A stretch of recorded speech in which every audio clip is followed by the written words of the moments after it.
lights are out and you stumble in the dark. You kept pushing on, but then you went too far. When your ship has sailed and all your dreams are lost, everything is wrong, you feel like it's your fault. Just remember, I will be there for you, baby. Remember, there's nothing out there to get you, don't forget it. When life throws lemons, just call on me. Just call on me. Just call on me.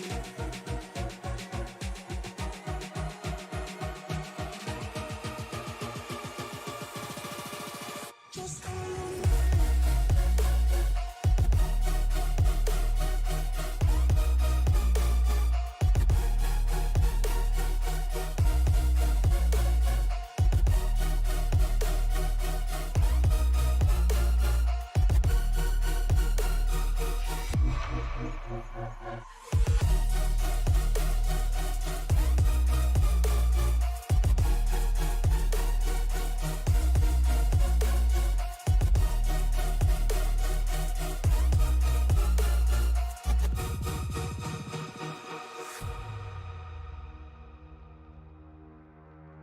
You're stronger now than you ever been.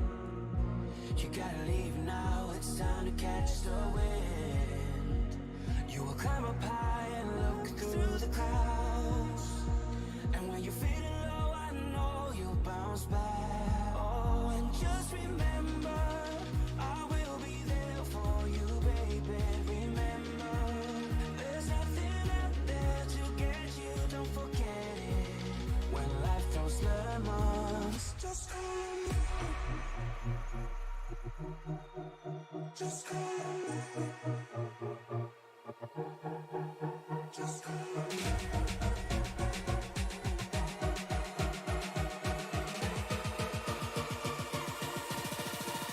Just call on me.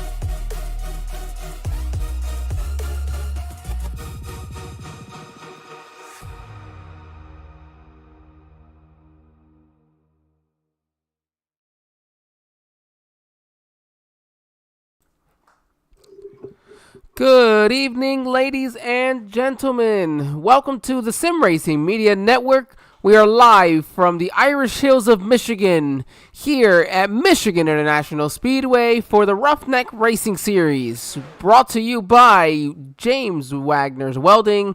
I am Angel Santiago. I am coming to you with my broadcast partner, Daniel Paulus. Daniel, how are we doing tonight? I'm doing pretty good, Angel. It's the day before Thanksgiving. But we're here at Michigan. We see trucks doing great battles here at Michigan. They're going up to 195 miles per hour heading into turn one. So it's going to be an exciting race to watch.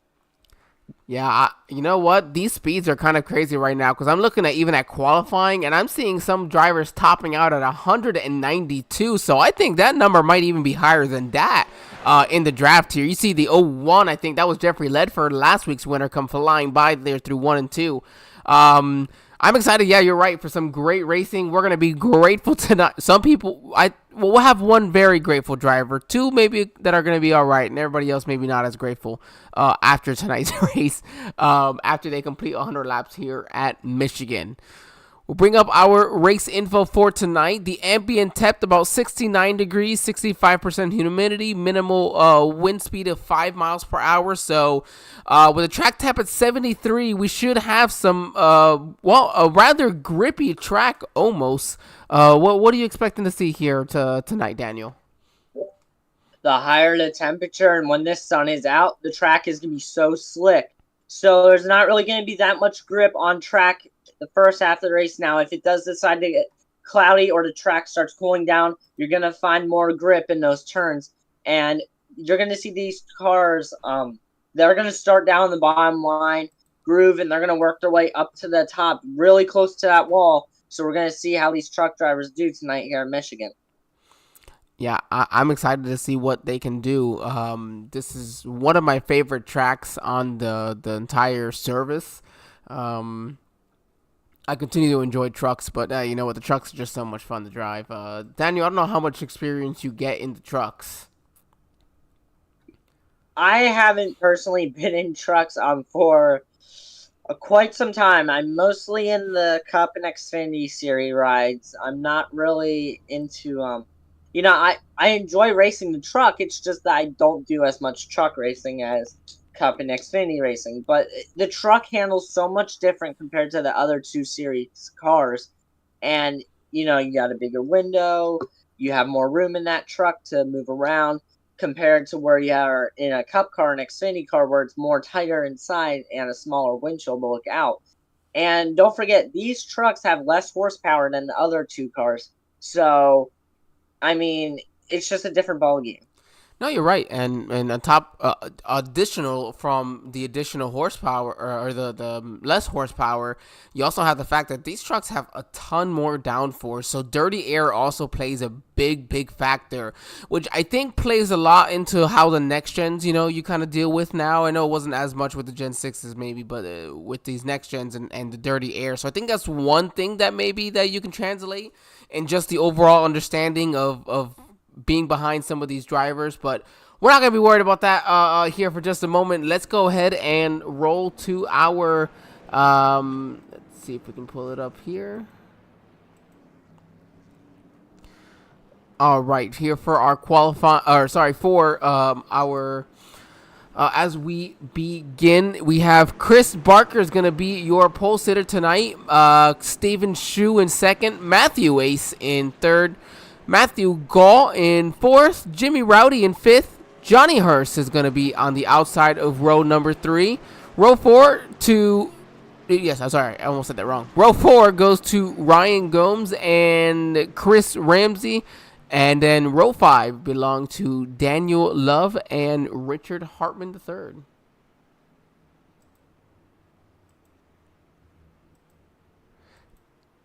You have James Wagner and Jeffrey Ledford, as mentioned, last week's winner there in row 6. Row 7 to Jeff Scott and Greg Jolly.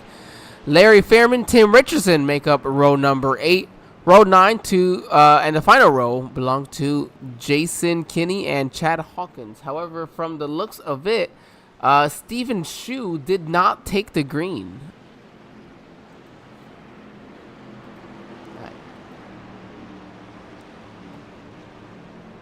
Let's see, I want to pull this up one more time. So he would have been outside front row. So the entire outside rows are going to move up here. And as we say that, here we are. Pull those belts tight. Let's go green flag racing here from Michigan. Who's going to be the manufacturer to be on top here in what is the closest race to Detroit that we have? Chris Barker with a great launch. The battle really is going to be for third between Johnny Hurst and Matthew Ace. Matthew Ace, we've seen him up here in the truck series most of the time up here in the front for all races this season so far. He's been doing really good, and especially Christopher Barker. He's also having a very dominant season here in the truck series season. Yeah, you mentioned Chris Barker, one of our winners this year, looking to become our third repeat winner of the season. Jeffrey Ledford joining Dalton Steele last week when he took the victory at Iracing Super Speedway. Right now, the battle is, well, you can say for first, for fourth. We got a ton of battles going on here around the track. The battle right now is still for second, but man, they are right on Barker's rear end there. They are waiting for him to hopefully maybe just make a mistake to try to be able to make a pass, hopefully. Make a mistake, you're going to the back of the pack. You don't want to do that. As you see for second place right there, 78 of Matthew Gall on the inside of the 58, Johnny Hurst. Johnny Hurst, one of those drivers, once again, who seems to be there right at the very end of these races. and just hasn't really gotten the win yet, but I won't be surprised if he gets a win before the season ends. Yeah, I do appreciate those joining us here in the our YouTube chat tonight. Andrew, missing you still, of course, but I agree. We want to see a Tim Richardson win tonight. He's had a good streak of races the last couple weeks, so absolutely, this is a great opportunity to do so. Now, the question as well is going to be that tires are a factor. Oh, here we go. We got our first caution of the evening here.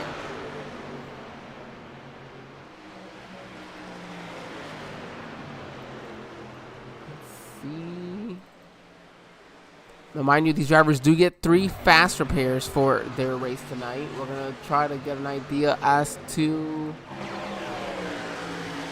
Oh, gets loose. Oh, that's the 66 of Jason Kinney. Oh, Ledford just comes up a little bit, maybe just a little bit too much and loses it, and that's going to bring out the caution. Oh, he almost had a save, just about. These speeds, it's so hard to do that. Jeffrey Ledford, you know, I had the same exact problem, but in an Xfinity car coming off of turn 2. I was side drafting the car on the outside of me, just trying to get around them, getting a good run out of turn 2. And, you know, I slid up into him, and we just made contact, and that is exactly what happened to Jeffrey Ledford. And for me, I couldn't save the car because literally it just turned dead left. Unfortunately, that was the end of my race that night, but... So far, 46 Christopher Barker out front there in that Toyota Tundra. A very nice looking scheme there on that truck on lap 4 out of 100. Angel, you know, it's an exciting first few laps here. Are we expecting drivers to come down pit road, or are we going to stay out a little bit? I mean, unless you're at the back of the pack and want to go ahead and top off, maybe. I think these drivers actually got unlimited tires today. Not that they typically do. Oh, hold on, this is not the right session. I'm gonna double check that. I think that's what I had seen earlier. No, I apologize. I did get that wrong. No, so it was 4 total tire sets, including what they started with. So you actually need to make it last 25 laps. So yeah, honestly, unless you're in the back of the pack, want to top it off, and maybe just have a couple laps advantage on everybody else, that'd be the only thing. Otherwise, no, you're staying out. No need to come in and use up a set of tires this early. You got to make them last 25 laps, which here at Michigan, it's not exactly an easy thing to do. The tires can get chewed up well after 10 laps. The tires can definitely get chewed up after 10 laps, and I've seen that happen to a lot of drivers here. You know, they use their tires, they start pulling away, but then within 10, 15 laps, second place is literally right back to them, and that's because the second place runner is gaining on them due to the fact that the first place driver used up his tire wear. And once you start getting in that dirty air and you have no longer good tires, I would say, compared to the other drivers, you're going to fall to the back.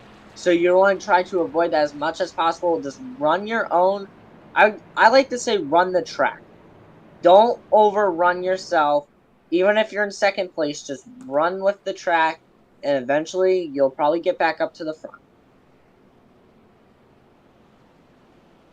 So yeah, I do think the guys coming in here are chat YouTube. They're saying it. Yes, exactly. Tire wear, is a big issue here at Michigan. I had a race where it was a 10-lap difference. I had saved a set of tires. I was the only person with 10-lap fresher tires than everybody in it was the next gens, but still the same situation. With 10 laps to go. Oh, I had that race won. It hadn't been for somebody wrecking me and straight dumping me, I would have had that race won. But it was a rocket ship after that. And that's another thing. You have to also be careful when you do have fresh tires around some of those guys with the older tires. You got to manage trying to get around them safely without, causing a bigger incident and taking, you and other people out. The craziest thing ever happened to me, Angel. I was running a Michigan race. Oh, probably a month ago, okay? It was in the Cup cars. And everybody pitted. But I stayed out, thinking that I could win the race on fuel strategy, right? I take the white flag. I have no more gas coming out of turn 2. Oh. I had such a big enough gap. I come down pit road, and I cross the line first. That's a pretty dang nice gap to have right there. That's a big difference. Some of these drivers might hope to have enough of a gap like that should we have any type of fuel strategy. We do have 75% fuel, so these drivers will, without a doubt, I think we will be seeing some green flag pit stops tonight. So I'm hoping to see if any drivers practice that during practice today. Getting ready to go green flag racing to the Geico restart zone. The 78 Matthew Gall blinking in and out. That's really going to hurt the inside lane. And not allow Chris Barker, Johnny Hurst, and Chris Ramsey to kind of just pull away here, separate themselves. Matthew Gall is just having a little bit of a blinking issue here just to start. Something we haven't seen too much. Maybe while these drivers just kind of get separated a little bit, we'll have to see where that puts him. But at the moment, Chris Barker's got Johnny Hurst, the only driver within a second, right on him. He's looking to try to get past him and try to get some laps led. I'm going to imagine that the Johnny we're rooting on here for Super Skittles is going to be for Johnny Hurst. We'll have to see how it is. He's getting to his right rear. If he can get to that right rear quarter panel, that's how you're going to make a pass here. You got to side draft, and especially look at the 58 of Johnny Hurst. That is what I like to see, side drafting heading into the turn one, using that outside line. Because look at the 58 now. He's going to get a run coming out of turn two, and I bet they're going to be side by side. As you can tell, the 58 right there, side by side with the 46 Christopher Barker, two Toyota Tundras battling it out first heading in turn three. Yeah, Tundra's coming up strong here in Michigan, and which is considered Chevrolet and Ford country right now. Interesting enough, if you are, if any of you guys are, maybe regulars for NASCAR or for the officials here on iRacing, the trucks are actually at Auto Club, which drives very similar to Michigan. Again, two tracks that are great racing, but California, maybe you have what seems to be an extra lane almost. It's just so dang wide, but wow, these two drivers are still hard at it. And right now it's Jimmy Rowdy who's taking third. We just can't get to see anybody else. We've been battling for the lead the last couple of laps. We have been battling side by side for the last few laps now. I don't know what these drivers are thinking, but I know for sure those tires are screaming right now, saying, don't use me up, because, to me, I think these drivers are being a little too aggressive right now, battling side by side. I know they want the lead, but they're going to use so much tire wear now. As you see, the third place car of Jimmy Rowdy is probably going to start closing in on them if they decide to use their tire wear up in this. Well, not even regardless of the tire wear effect, it's just the overall of battling side by side. That last time around, Rowdy was anywhere from 3.5 to 4 tenths quicker than these two front drivers. So he's catching them at a pretty decent pace that I'd say at this rate, would they finally clear, or Barker's finally able to clear himself off of Hurst, and maybe not. Hurst is still got to run to his outside.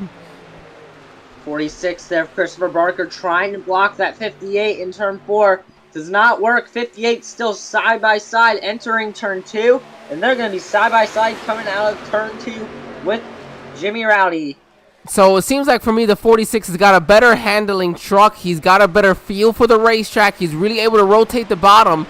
But that 58, man, he's just got that momentum on the outside, and he's using it to his advantage at every moment. However, the question will be, again, as you mentioned, where's the tire wear going to be putting them? If you look on the track, it's a little bit more difficult right now, but as this race moves on, and we've got ourselves a 5-way battle for the lead, you have it 3 wide for second, right, or for third. You can put a blanket over the top 6 right now. This is fantastic racing we're getting here. Look at this. Great racing indeed. Whoa, you see right there. The 96, I think, of Ace. Ace moves up the track there, got loose, falls back a few positions, no problem. I see him on the inside there. But now the 58 of Johnny Hurst out front in the lead coming in turn 3. Look at them just send it here into turn 3 and 4. They spread out. You're going to see, man, if there were 10 more trucks on this track, they would take up the same amount of space. They would just be sprinkled through. We'd be 3 and 4 wide. This is just the type of racing you get to see here in Michigan. And look at this, top 5 separated by within 2 tenths of, it's unreal. Look at this, 3 over 4 wide there. Wow. I thought the 29 was going to get clipped there, but they keep it straight.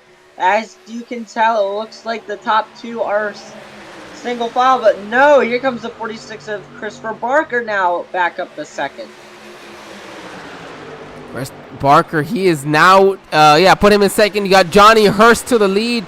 Jimmy Rowdy, here he comes to the outside. He's got a little bit of drafting help from James Wagner. And again, drafting is going to be a big help right now. I know you saw the first two drivers didn't seem like it, but because they were separated from the pack on that restart, honestly, it took a while for the pack to catch them. But regardless, the drafting is what's going to help you. You need some type of help. You need someone behind you pushing you to give you that extra bit of speed as they get into these corners. You do it, and I always thought as Michigan, all about the draft as well. You see these drivers drafting with each other, making side-by-side moves. As you can see, the 29 there on the 58th bumper, using that draft. Now he's probably going to try and make a slingshot move if possible, but it looks like he's going to stay right behind him in turn one. Yeah, it's like he's just being patient and trying to mind his business, seeing where he does. I'd rather be that front truck, though, where, as you mentioned a little while ago, you want to be out of that dirty air and trying to save your tires, because even when you think you're saving tires, still being in dirty air, you're still putting a lot more heat into that right front than what you're really comfortable doing so. As wow, look at the run Barker's got in the bottom of 3 and 4. It rotated, and it rotated well. He's going to try to battle for second now here off of 4. Inside lane, not doing so well. As you see the outside, a little more organized right now. But look at side by side with the 30. That's James Wagner on the outside there. 46 of Christopher Barker. Still side by side out of turn 2. Yeah, they're going to be single file 1, 2, 3 for the moment. Then Barker's now side by side with the 13 of Chris Ramsey. I still want to say, the 30 slides up. The 13 is going to have to check up. And the 13 is going to lose 1, 2, 3, maybe 4 spots from this, as he'll have at least a break from the 96 to get behind him and give him a little bit of drafting help. That's how one person can affect your race so much, with one slight issue that really was nothing the 30 did wrong. He just got a little bit tight, and the 13 was in the wrong spot. And here they are, 3 wide. 3 wide. 3 wide there, as you can tell. The 46 there on the inside. Oh, contact! Oh, that's a hard hit. For the 38 there. Jeff Scott and the 38. Hard lick to the inside wall there. As you saw the 46 of Christopher Barker go across the whole field on the back straightaway. Take a look at this replay here. You see the 46 of Christopher Barker on the inside there, coming out of turn 2. Jeff Scott on that outside line there. You see the 46, they're sliding up the track. Yeah, that's the 46 and coming up, the 30 coming down. The 38 just so happens to be the unfortunate bystander along with the 3. Oh, the 66 thought he made it. Oh! And look at this impact for the 38. He gets it straightened out a little bit there, actually, so that's not as hard of an impact as it could have been. Wow. 66 hits the outside wall. Minimum damage, not too bad. Just got through there in the nick of time, though. As you can tell, it looks like Jeff Scott in the 38 got the worst of that incident. Yeah, let's go on board here, which always going to be my favorite view. But this is going to be a nice, hard impact, of course, for that 38. It will, as you can tell. Look, he thinks he's fine. All of a sudden, you're heading into the inside wall, and bam!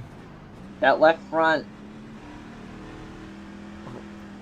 All of our drivers are going to hit pit lane here, as we would have anticipated. So, while they do so, we're going to give them an opportunity, give everybody a break. We'll be right back, everybody. We're going to have our first commercial break here of the evening. Hang on tight.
All right, I do apologize, everybody. We had a little bit of technical difficulties there trying to get us back up and running. I just wanted to try to fix our camera angles. We were just not having anything that I felt comfortable showing here on the Sim Racing Media Network. Just not quite the right angles. But we got them fixed up, ready to go.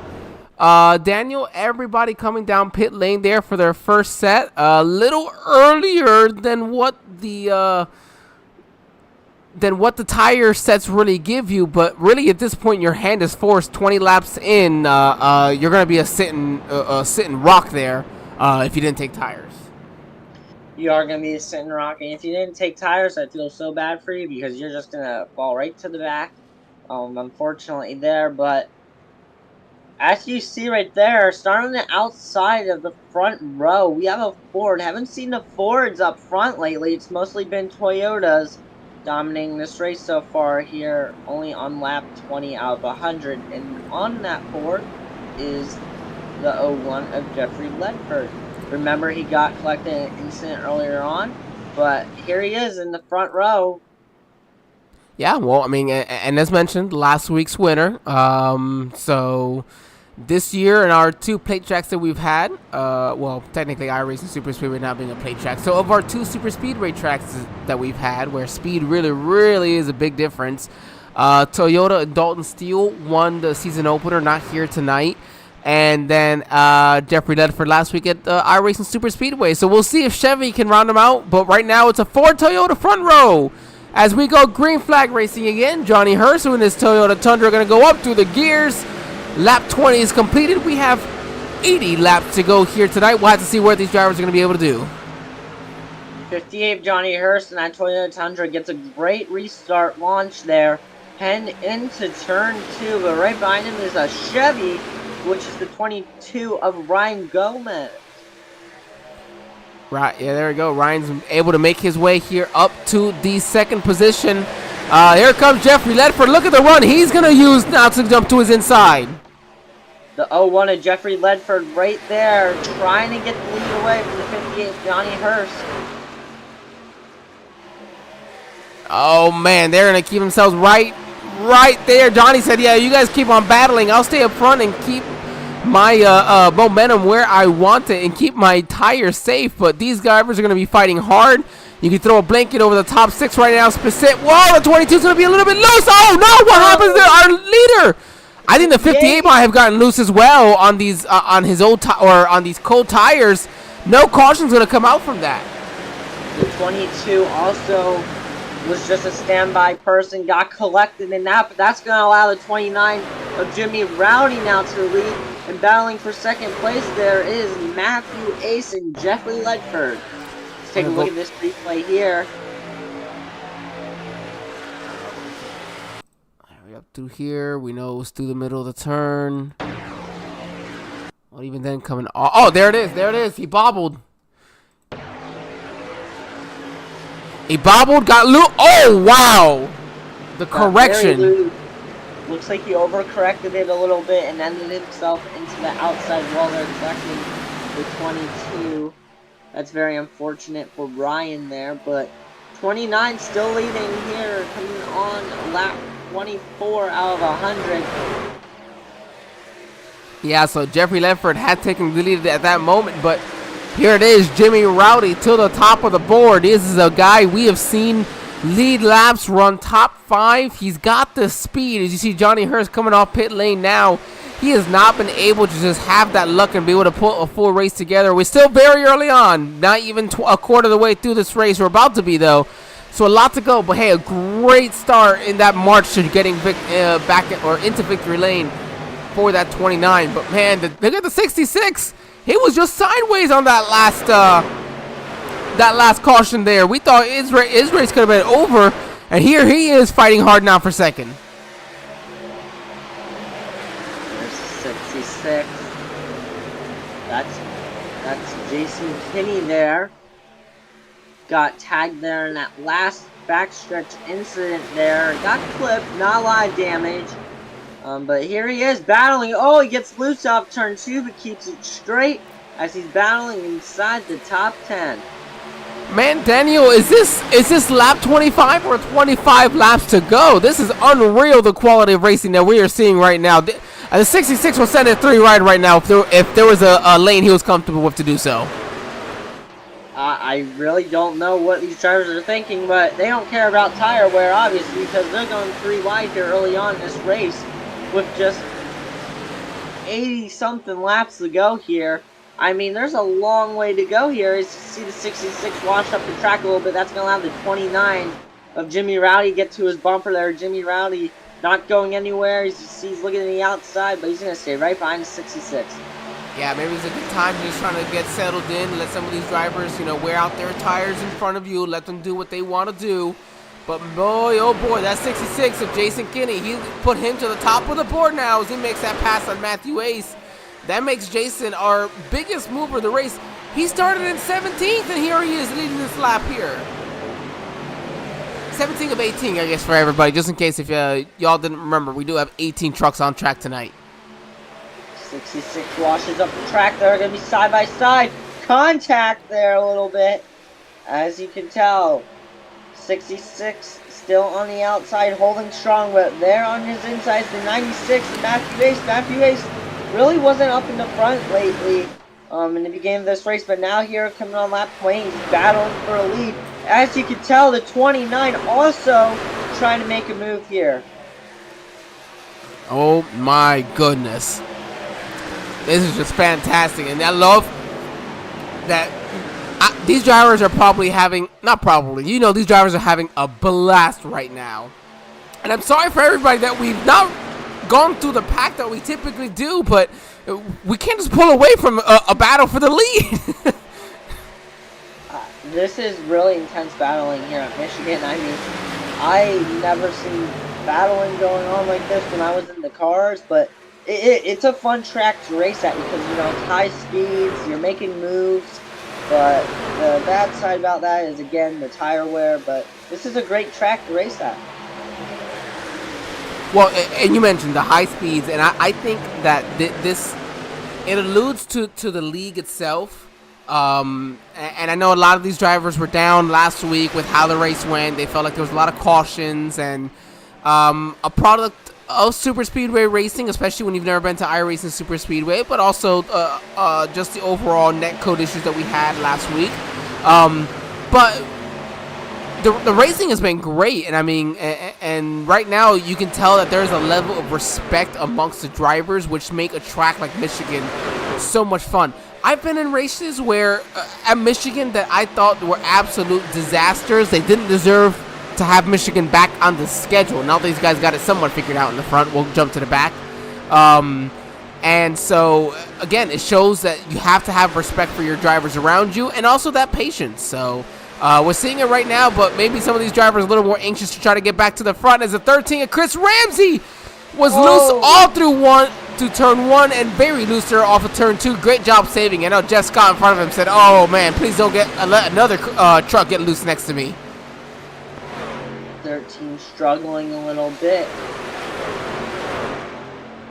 As you can tell, you see the 30 there. Also on the outside of the 71 of Daniel Love. 30 of James Wagner, not doing so great so far, I would say. He's not that bad. I expected him to be towards the front of the pack tonight, but he's a really good driver. I expected a lot out of him tonight,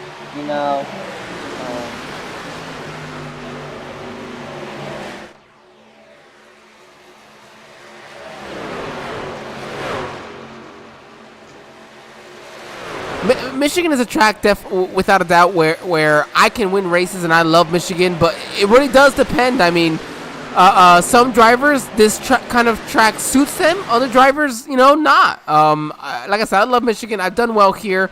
But then Auto Club, we talked about being so similar. I'm just awful at Auto Club. I can't get it figured out for nothing. So it really just depends on how this track fits into your wheel style. And right now, I'd say the 66 and 29 bump drafting down the backstretch, putting those Chevys to the front. Right now, looking pretty good.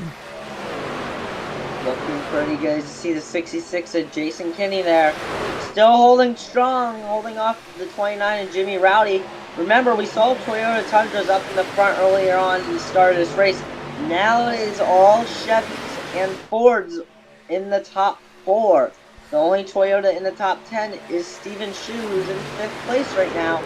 So the Toyotas are struggling a little bit right now. Yeah, well, with the issues for Barker and for Hurst, definitely were your two top performing Toyotas. You know, I didn't really pay attention to this, but kind of looking over in their pit stop times, Steven Shu, the 00 in his Toyota, I don't think he took 4 tires on that pit stop. He was only on his pit stop for in his pit box for 9 seconds. That is way too quick for a truck 4-tire pit stop. So that would lead me to believe that Jeffrey Ledford in his 7-second stop also did not take 4. James Wagner, as you mentioned, he was in his pit box for not even 6 seconds. He might have taken right side tires if he did. So that might also be part of it. These guys actually were able to save a set of tires here. Oh, that's 71. Oh, man, he was loose. Great job there. Great save for Daniel Love. A lot of drivers struggling in and out of turn 2. And that's because there are bumps in turn 2. I know you can't see them, but it's bumpy in turn 2. And when those trucks go over those bumps, it makes the truck so much looser than it needs to be. And unfortunately, it does cause incidents. As you see, we are on board right now with the 71 of Daniel Love.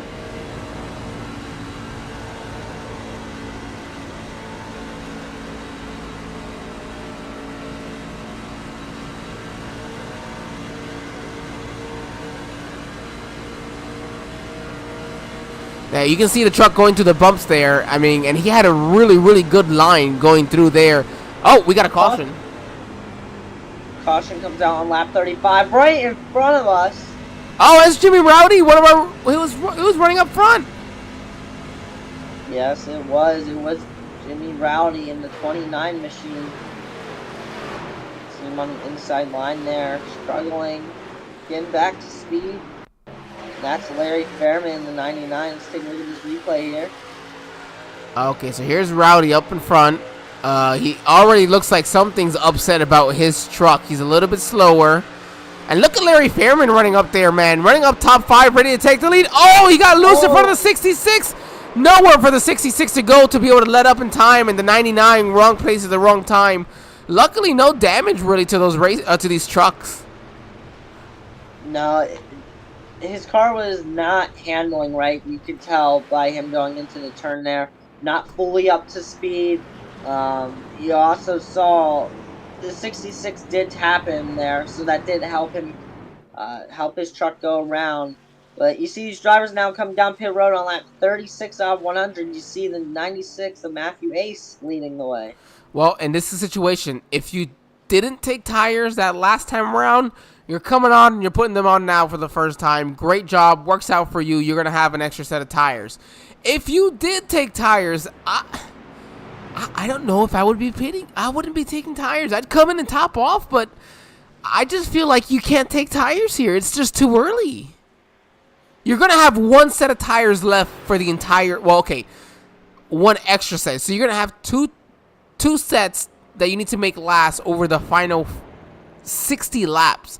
And I know 30 laps a set, it's doable. We've had some green flag racing, but I don't know. I guess I'm a strategist. I'd rather have that extra set of tires in my back pocket if I need it at the end.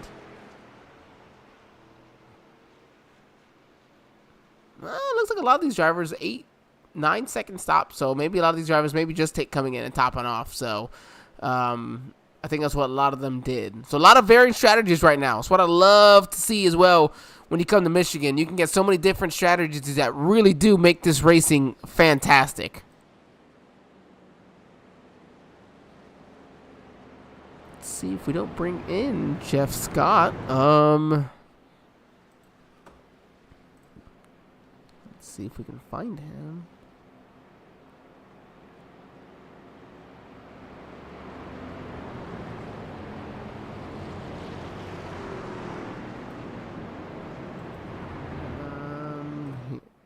Oh, hold on. Actually, he's coming down pit lane now, so we're not going to pull him in. So let's go with Jason Kinney.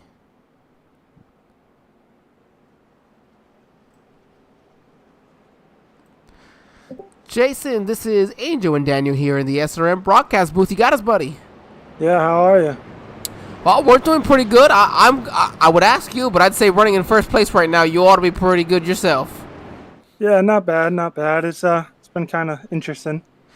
Well, I know you got a lap here before going green, but tell us what interesting means, Jason. I mean, I didn't qualify tonight, so I started dead last, and I got involved in that incident for the last caution, and I started last again, and somehow drove up through that run. Well, you definitely seem to have a fast truck tonight. Tell me a little bit here about the tires, man. How are they feeling? And did you take right sides there, or we're looking to have no tires on that tire stop? I did no tires that stop. I accidentally used a set on the first caution, so I mean, they're kind of brutal. It gets kind of free after a long run like that, so usually lap 50, I'll probably get another set of tires. Sounds pretty good. And then a quick idea just for ourselves. What does a general tire or fuel run look like here? We've had some green flag. We might have that. So it's like 25 laps, 26 laps. 25. Wonderful. Jason, we'll send you back. Good luck here. Hopefully we get to talk to you at the end of it. Yeah, hopefully. Sorry, we didn't want to try to kick him out so quickly, but kind of just realized that, oh, he's got to come across and he's got to give the green. He's the lead truck here, Daniel. Green flag back out in the air for Michigan Raceway here on lap 39 out of 100. Oh my, as it looks like we went back under caution here. Yeah, hold on. Nope, okay, let's, Don't know what that's all about.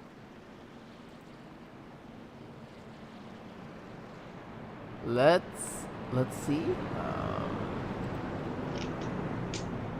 I didn't see anything.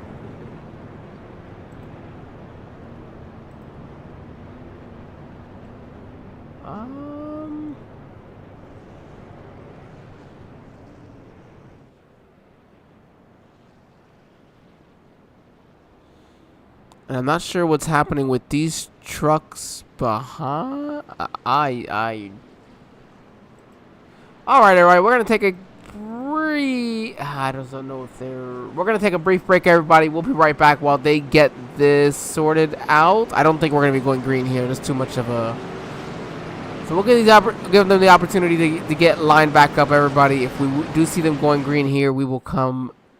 Actually, no, maybe they're lining up.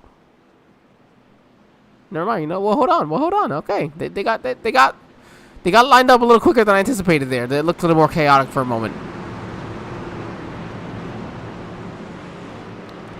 All right, I'll let you take this one, Daniel. If we go green here.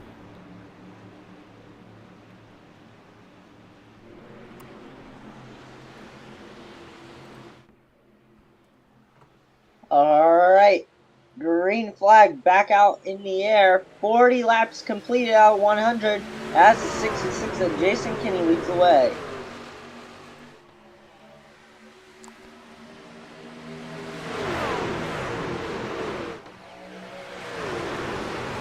Love seeing these trucks just fan out through 1 and 2, going in every which direction they can. Oh, massive wreck! The 84, 84. Chad Hawkins. Wow, I don't know what happened, but he just came up, and I don't know who it was on his outside. It might. Oh wow. That was the 84 of Chad Hawkins that went around across the pack here. Let's take a look at this replay here. Heading in the turns 1 and 2. Yeah, the focus will be coming off the turn. Yeah, he's under Jimmy Rowdy here. Oh my. I don't really know what happened there. And it almost looks like once the trucks got linked, they were just stuck together, which it's happened before. It has happened before. Back under caution here. In our YouTube chat, someone is dead. They might have been after that. I don't know what happened. Oh my goodness. Wow. So, thank you, Carlos, for joining us. Andrew, Super Skittles, Crazy I don't even know how I'm gonna attempt to say that. Andrew, of course, and Audie. Big shout out to all of you guys for jumping in, chat with us. As always, if you are rooting on somebody, let us know. We saw the 30 and you know what, the two been quite quiet. You know what, but that's kind of Tim Richardson style, very quiet. But here he is running 9th, already up 7 spots from his starting position. So, some drivers coming down pit lane now. To top off, I imagine that. Oh, okay, actually the 29 is destroyed, so he actually just needs to get repairs.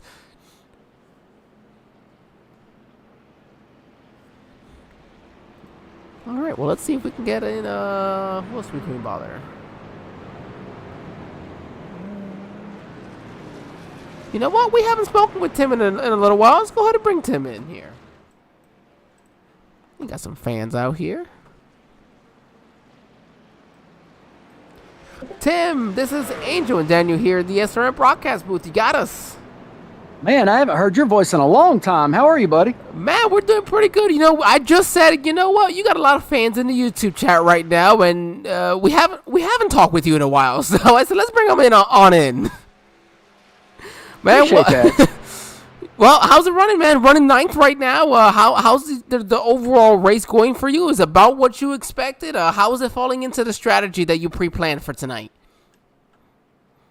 Everything feels great right now. Truck feels great. It's handling great. I honestly have no complaints right now. I mean, I fell back that last run. Everybody else took tires, and I tried to stay on the old tires, and that didn't pay off. Dropped some spots, but hey, went in, got some fresh feel goods, and we're back up here in the top 10. So we'll see what we can do with it. Well, I'll say now that would give you an extra set of feel goods now, wouldn't it? It will, buddy. I'll have an extra set at the end when everybody's out. And at least that's the plan. Hey, you never know. I about won myself one that way. I was just mentioning it here in the broadcast. Like I said, you got a lot of people. Andrew's rooting you on. He said this is, he said he wants to see a Tim Richardson win tonight. We're gonna try. We're gonna try. With my luck, you know how that is, but we're definitely gonna try. Hey, I understand, but you know what?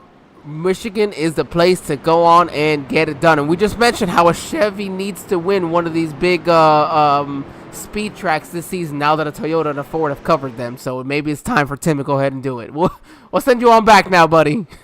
Appreciate that, man. Hey, Uncle Jamie, get the keg tapped and have it waiting in victory lane. Hey, there you go. We'll be joining you, and I'll have the rest of that food that I was talking about. 10-4, buddy. You have a good race. You as well, Tim. Always a blast when we get to talk to Tim, one of the gentlemen who does, of course, help run this league, one of the admins. Man, they put in a ton of work to make sure that we all get to enjoy ourselves as broadcasters, as the fans out on our YouTube chat, and, of course, as the racers here. It's a consistent 18 to 20 drivers every single week, so even when some are missing, you have some others that are always here. And I think that shows great here halfway through the season, or just past halfway through the season, actually. So, speaking of action, yep, getting ready to go green flag racing just as we do so. Briefly, next week is Dover. Can I race next week, Tim? If I promise that I win the race, I'll pay for the broadcast myself. Yeah. Always one of my favorite tracks is Dover. All right, pace truck is off. Here we go. Going green here on lap 44 from Michigan. Here's the 66 of Jason Kinney leading them to the green flag. If I can hit the right camera that time. Here we go. Barney the flagman's going to drop the green. Driving down here into turn number 1, we have, I do believe, also 18 trucks still here on the lead lap, coming through 1 and 2, coming off of turn 2. Now they're already going almost 170 miles an hour off to turn 2. So far, so clean for most of these truck drivers going down back straightaway. You see the top 5 now single file. But no, here they come back on the inside lane. That is Matthew Ace battling for the first position. And he's going to be battling side by side the 66 of Jason Kinney. And it looks like 96 is going to take the lead. Man, I love the views that we get here from the Sim Racing Media Network as they dive here into turn number 1. We're going 185 miles, 188 miles per hour here. These drivers are on it. Hey, we still have just over half of this race to go. Half of the race still to go here, and it's just getting exciting now. as you can tell, the 96 is still out front here. Matthew Ace, haven't seen him up front lately, but here he is in the lead. Right behind him is the 66 of Jason Kinney. And one driver I want to point out that just cracked the top 10 is Christopher Barker in that Toyota Tundra machine. Yeah, that was our pole sitter. He was up front most of the race, kind of got shuffled back in an incident. We haven't heard much of him since, but yeah, as you mentioned here, now back into the top 10. That actually pit that last time around. So he might actually have fresh tires to make his way to the field. Oh! 66 gets loose. Oh, 13's around. I see the 38 of Jeff Scott also around. Wow, what an incident right there. Alrighty. Multiple drivers involved on a wreck here on lap 46. Let's see exactly what happened there. We're going to start off with the 66.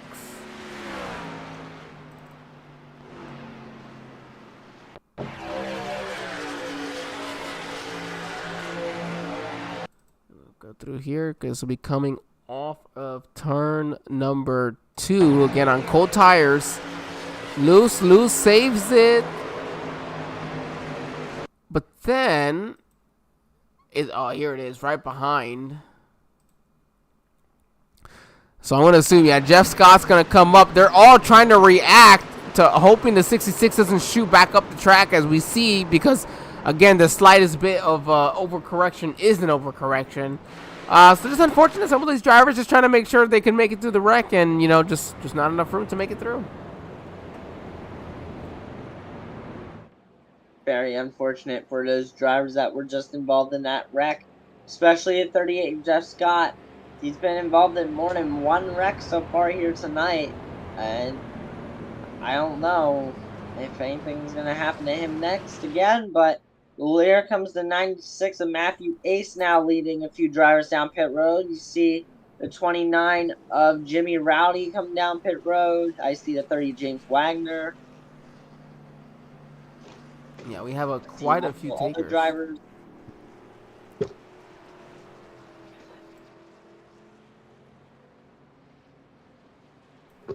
Oh yeah, so we got quite a few takers. So Tim Richardson, we just hadn't been speaking to. He is gonna stay out, so he'll be leading the race here. Greg Jolly in third, Greg Jolly in second, Matthew Gall in third, Chris Barker in fourth, and then Jeffrey Lett. We're gonna round out your top 5.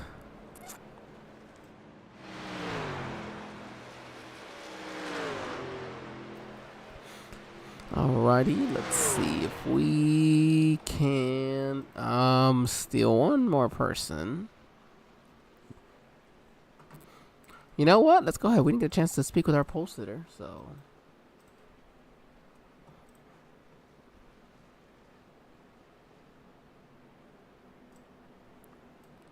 Well, God, I hope it y'all. Oh, sorry, Chris. We took away from your conversation.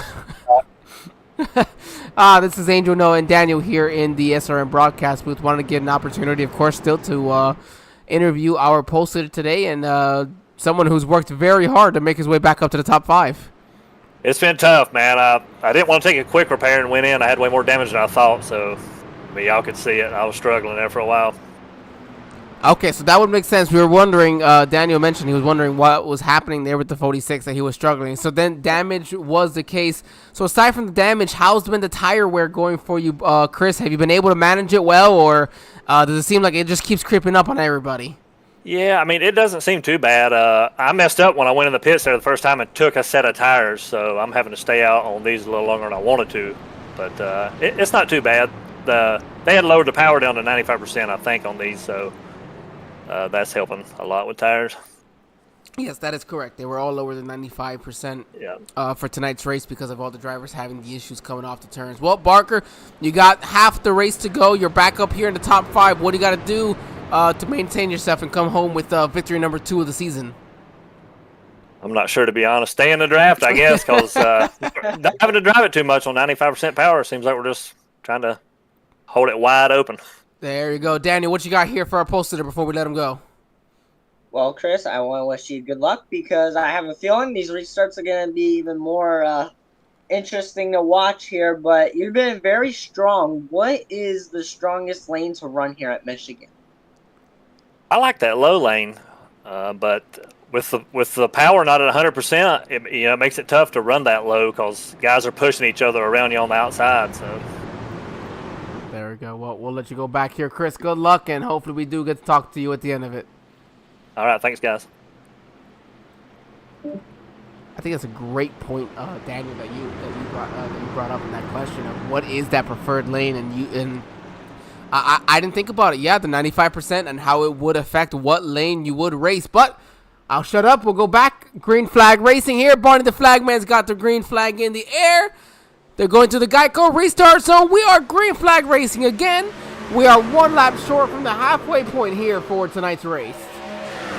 I bet that one fan that commented wanting Tim Richardson to win this race is probably jumping right now because the driver of the 2 car is out front leading this pack here on lap 50 with just 50 laps to go here. He's holding it strong, holding the outside line behind him. And look at the view as they come flying through turns 3 and 4. This is going to be my favorite view. Look at them fanned out 3 wide around each other, but just the amount of respect, the amount of room they're getting. And look at the speed that they're producing here going down into the front stretch. Fastest part of the track is the front stretch. As you see, they are going at least 185, 190 heading into turn 1. Trying not to run into each other. You see right there our pole sitter. Third driver on that outside line there. See 78 there. That is Matthew Gall struggling a little bit there, falling back. Now battling for second place. Well, I find this very interesting that you see what Tim Richardson... Oh, we got a little bit of smoke behind. Are they wrecking? Nope, we seem to be all right for now. Maybe somebody just got into the wall. Interesting that I saw Tim Richardson doing as Matthew Gall was able to pull off the pass there going into in 3 and 4. They're trying to stay to the outside and continue to carry that momentum. And again, alluding back to what you asked there for Barker, is that the fact that he does want to run that inside. The inside is where you see all that rubber laid down on the track there where it's a little bit darker. It's actually beneficial for your tires to stay there. But when you're full throttle, that outside is where you want to be, is where you can carry the most momentum. Outside is the best part about Michigan Raceway, and that is because when you're on the outside battling side by side or just trying to get by a driver, you can use an outside line, side rack, and then get a good corner exit, head out of the turns or the back straightaway, and that is how you can gain a position here. Now, the inside lines is right there, the 01 and Jeffrey Ledford using that inside line. It's a little hard there, and it's hard because if you put in too much momentum, you're going to slide up into somebody, and then you're going to have to try to let off, and you can lose position. So that's why the outside lane is preferred here at Michigan. Yeah, and you are absolutely correct, especially when you got those fresh feel goods and everybody's on what Tim Richardson may or may not feel come the end of this race. Because it's exactly how I feel, but you got to be able to rotate that outside. Granted, with the power difference and everybody running the outside, with the fresher tires, you may have no choice but to go to the inside to make those passes. Whether or not you like it or not, where the trucks are and where there's the space is going to be 2 different things, and where you have to be to make those passes is going to be where everybody else isn't. So yeah, you might have to be on that inside regardless if you want to make that pass for the win, or be really, really aggressive on that outside. See 78 there. 3 wide right behind him. They're battling. But you see the 2 there on the top lane there struggling to keep his truck a little straight there. The handling is starting to give an effect on that 2 car of Tim Richardson, now sitting in the 4th position. 3, almost 4 wide through there. Unbelievable. 29 gets a little loose out. Turn 2 keeps it straight.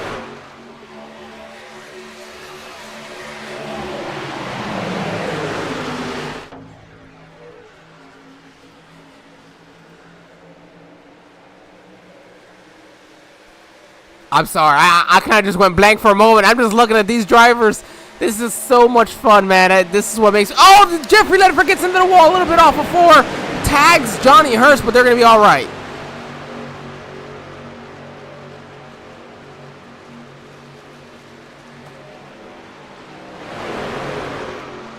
All right, I think, Daniel, this would be a perfect time for an SRM Turn It Up session here on the Sim Racing Media Network. Everybody, as always, if you have got headphones on, just be careful. It can get loud.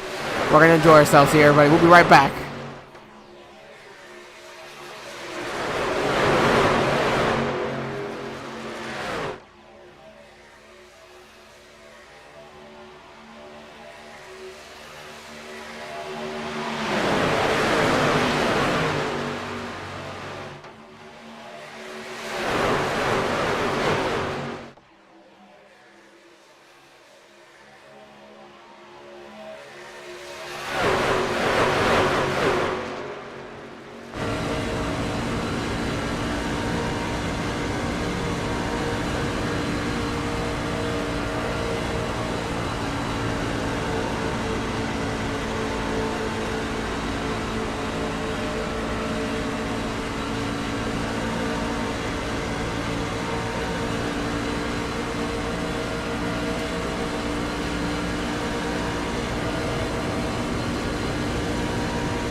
Well, that was a great time to switch to the nose section of the number 30. That was not anticipated at all. Okay, everybody, hold on tight.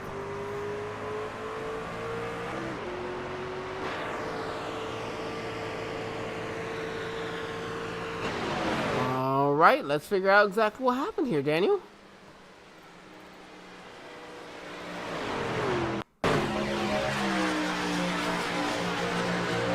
Taking a look at this replay there, you see the 78 in the lead.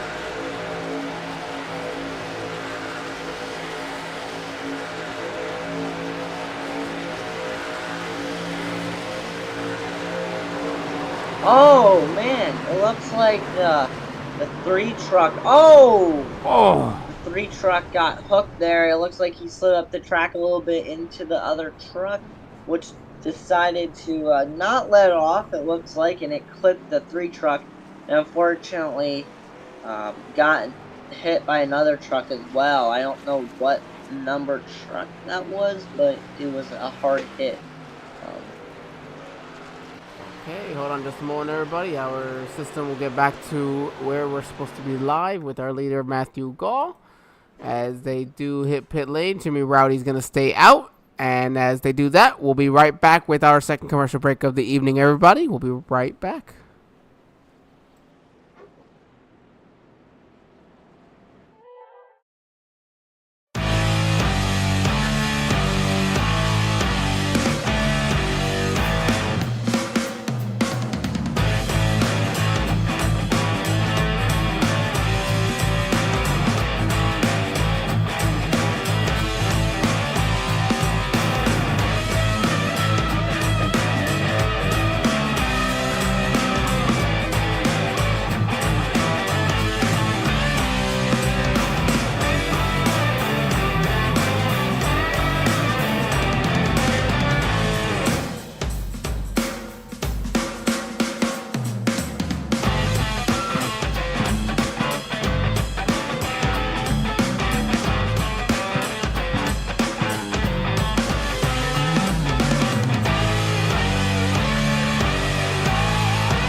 All right, everybody, thank you for joining us back here on the Sim Racing Media Network. We are live from the Irish Hills of Michigan, and I think it's Brooklyn, Michigan, for the James Wagner's Welding 200 at Michigan International Speedway for the Roughneck Racing Series. This is race number 7 here from this season, of course, presented by James Wagner's Welding. I want to give a big shout out to them I know I say it every week, but really cannot express our gratitude enough. You hear the drivers doing so as well whenever they jump in. They are a family-owned and operated business. They specialize in custom-built truck beds. They offer a framework of all types. They are located locally in North Wilkesboro, North Carolina.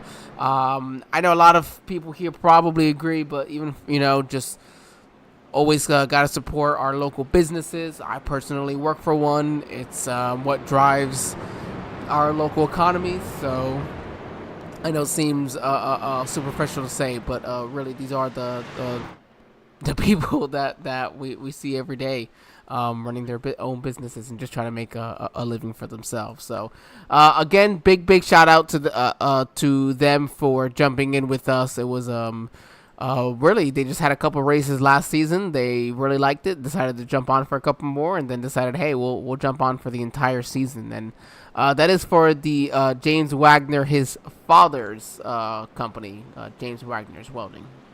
Just so everybody's aware of that number 30 truck. Been having a great night tonight here at Michigan. Been up, leading a few laps. In the top 5, top 3.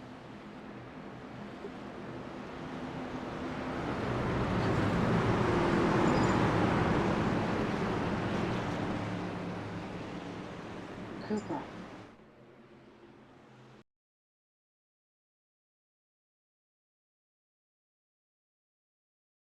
Oh. Green flag back out in the air here on lap 62 out 100. Getting into the closing laps here from Michigan International Speedway with the 29 of Jimmy Rowdy out front leading this pack here. Right behind him is the 96 of Matthew Ace right on his bumper. But right there sitting in third place is the 38 of Jeff Scott. I haven't seen Jeff Scott in the top 3 lately. Throughout this race here, been collected in multiple incidents here tonight, possibly a spoiler for tonight's win. Angel, it's been an exciting race tonight. What are we expecting in these few running laps? I'm expecting 3, 4, and 5 wide if we have that opportunity. We might not have enough trucks to do that, which is perfectly fine. But I'm expecting some absolutely bad, crazy action. Maybe for the next 10 to 15, maybe even, I'm going to say maybe 20 laps. We're going to see things just a little bit more relaxed. But things can get crazy here, really, to finish this race. We're going to need to go green here. These drivers are going to, well, actually, they can't afford to go green. We'll have to make a green flag pit stop somewhere in between. And that pit stop could be crucial. That could be well, it should be our final pit stop of the evening here.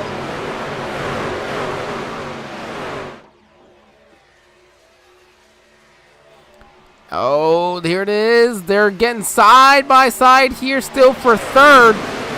Jimmy Rowdy very happy to be out front right now in front of Matthew Ace. And they are... Oh, Jeffrey Ledford. I don't know what happened to him. He manages... Sliding across the apron into the pack here. Don't see a lot of damage on that Ford. Well, I was just about to mention how it looked like they were almost going to be 3 wide. Maybe I was wrong. I got to see exactly what happened here. Oh, I'm on the wrong side. Hold on.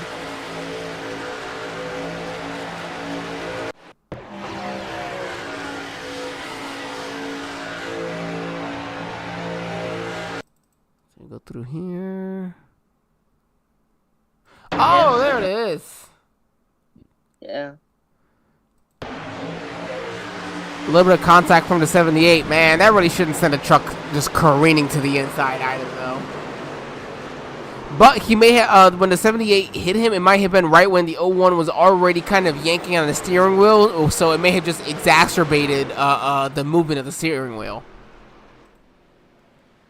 I can definitely see that as being a possibility.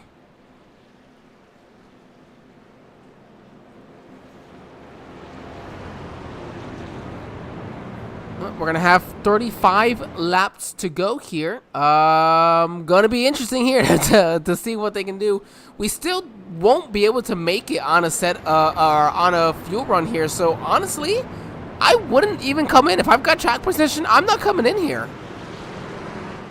I wouldn't come in either. You don't want to lose that track position at all. You know, if the leader did decide to come down pit road, I expect the rest of the pack to follow him down pit road. If the leader does not, I expect the pack to stay out.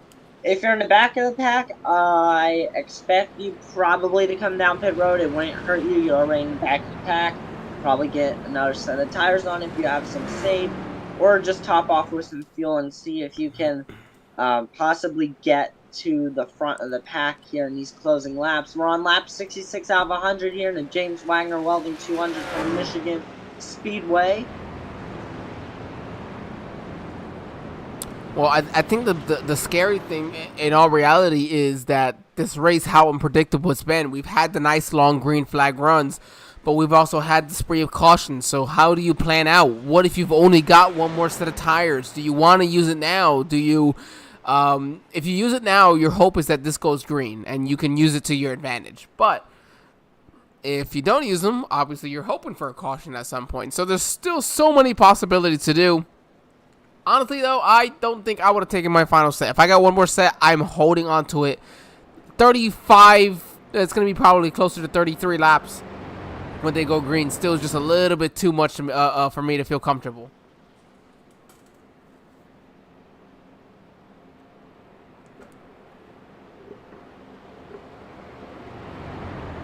'29 there, riding the Pace Truck's bumper.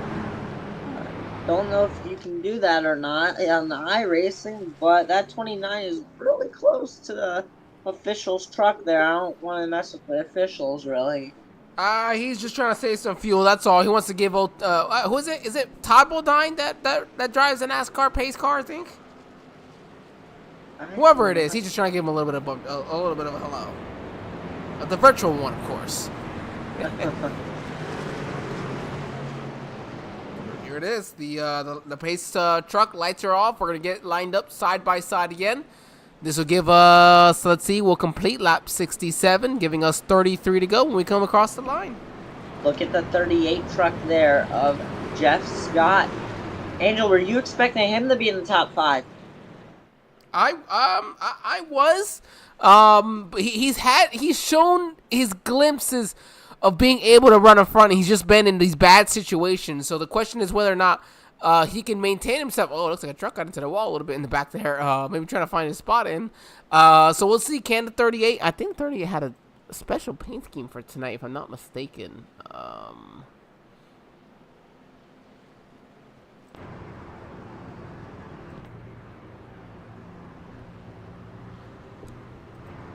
Can't quite zoom in at this angle. I just can't quite see exactly what it is. I don't know what I know. that is. I feel like I know this. That Bob Cocker wearing a winter hat? No. This is from a Christmas movie, if I'm not mistaken. But all right, Wait. Christmas Story. That's what I thought. Okay, that's what I'm thinking, but I wasn't 100% sure, bro. We're going back green flag racing. Some of these people might not like that we talk about Christmas the day before Thanksgiving, but we'll be all right there.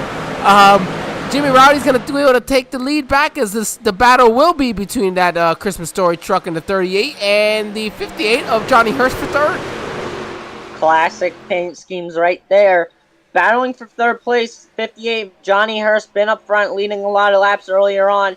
Still battling side by side with the 38, but looks like the 38 is going to have the advantage here. Does not. Ducks back in behind. Yeah, I guess so. But I mean, again, it's 32 laps to go when they come across now, so we still got time. You still got time. Be patient. Be patient and play smart. That's how they all say it. As you see the 22 there, Ryan trying to make a move on the 2 of Tim Richards. Oh boy, kid. Oh man, this is some great action. They're beating and banging everywhere. That's the type of action that I expect to see here up front in a couple of laps. So right now, they're starting to get a little bit of Rowdy there behind Rowdy in first. The 22 there of Ryan stuck in between those two packs. Now separating a little bit as you see the first half of the pack there. There's a group right there trying to battle for first place. All 5 cars trying to take one spot, but right behind them you see the 46. That is Christopher Barker, our pole sitter, working his way up towards the top 5. Yeah, he's talked about wanting to be able to really get back to the front and do what he's been doing so well. But right now, Jimmy Rowdy has been the man on top. Although Matthew Ace has just, I feel like, quietly been top, not even top 5. I feel like he's just been top 3 this entire night. Am I wrong to say that? I wouldn't say you're wrong at all.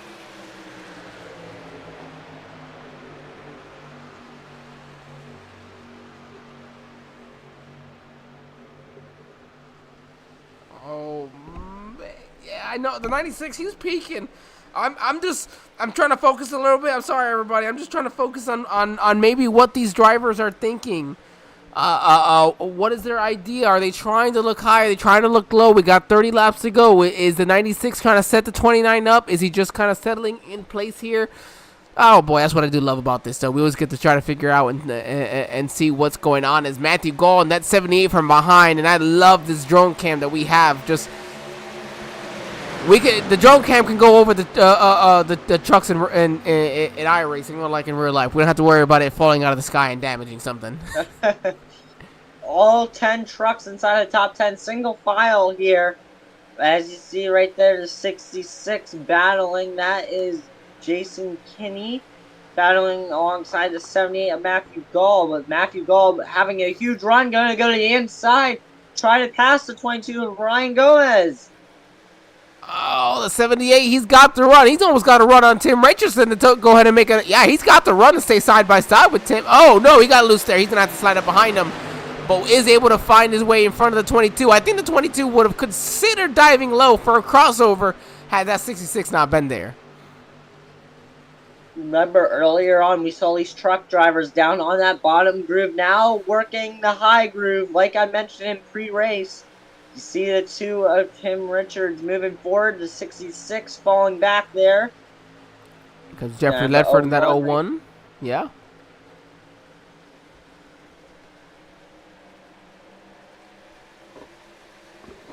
Jump back up to the lead here. Or these guys are still single file, at least through the first 6 trucks. So we'll stay focused in here. We've got 27 to go. Around 20 something to go. We'll go through a run through of the field in case we haven't had an opportunity to speak about your favorite driver. But make sure you let us know who they are in our YouTube chat in case we do get a chance to interview them here before the race ends.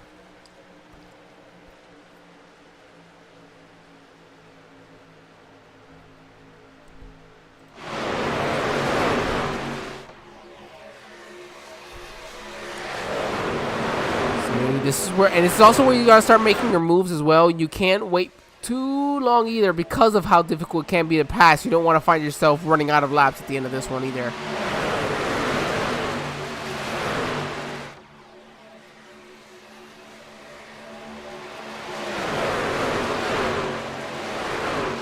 Oh, there goes the 01. He was sideways off of that turn. Great save there for Jeffrey Ledford.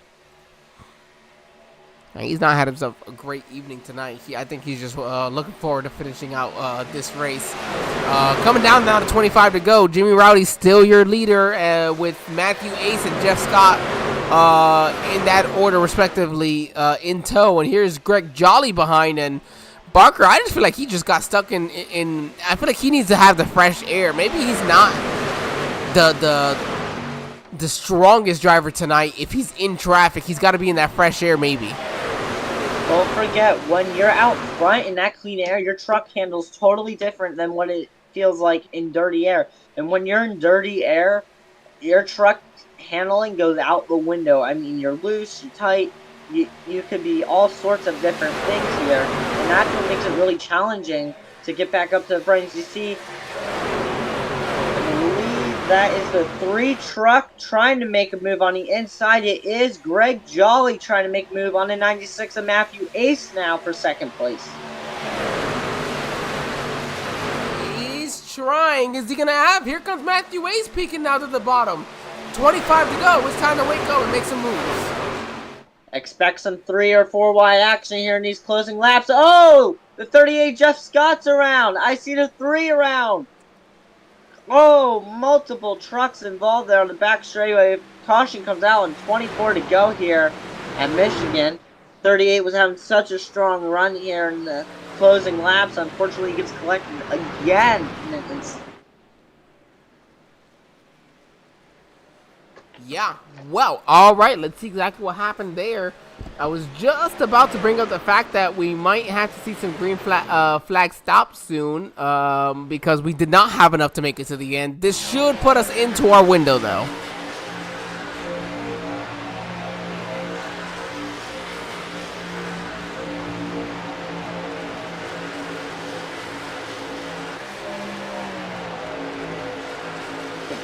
Replay here. You see the 3 came up into the 38 as the 38 came down.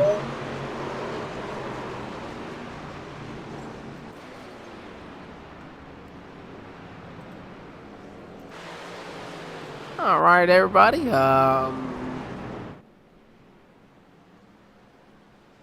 All right, Crazy Razor. That's how we'll say it. Thank you very much. Yeah, Greg running a great race as well as Jimmy. We're going to go ahead and take our final commercial break here of the evening while these drivers get settled in. We are in our final stretch, so all 18 trucks are still here and on the lead lap. Or Jeff Scott might not be anymore if he had to tow, but everybody's still here, so we can't interview anybody. It goes against my my rules at the end of the race, but we'll go ahead and still hit our final commercial break while these drivers hit for their what should be the final pit stop of the evening. We will be right back, everybody.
All right, we are back here live from Michigan International Speedway. We are live with the Sim Racing Media Network and the Roughneck Racing Series as these drivers that come back off pit lane and eager to go green flag racing. We'll see if the lights on the iRacing.com pace truck shut off or if we've got one more lap. There we go. Lights are off. 1 to green here.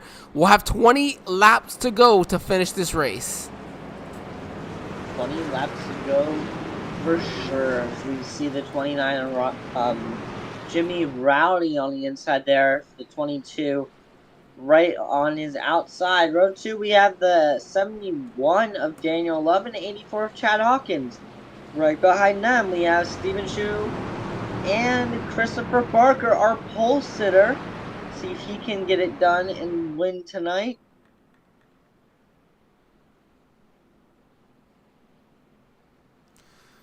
It's gonna be interesting, and 20 laps is gonna be. I will mention. I don't know if I've got my personal timing right, but only because I tend to have screwed this up the last couple times. There is a limit for the time for tonight's race because these drivers do have another league session that they do participate in right after, and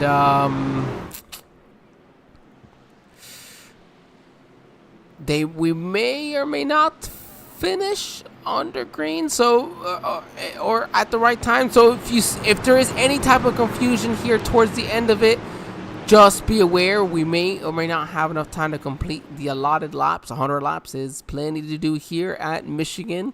I think it's just perfect, what I always do, if not a little bit more. But right here, Geico restart zone. We're green flag racing again. 20 to go here from Michigan for the James Wagner's Welding 200. Heading into turn 1s and 2. You see the 22 there holding strong on the outside lane, but here comes the 29 of Jimmy Rowdy. He's going to be clear of the 22. You see 22 filing in the second there. And it looks like the top 5 are all going to stay single file there. Question is, for how long? Not for long. They are 4 wide. Look at that beauty. They're coming off of between 3 and 4. Oh, no, they're looking off of 4. Oh, we have a truck. I thought he went upside down. I think that was the 01 of Jeffrey Ledford on the front straightaway. He did get some air, but I don't think he went over. Let's see if I can find the 01. If it'll okay, you know what? Let's just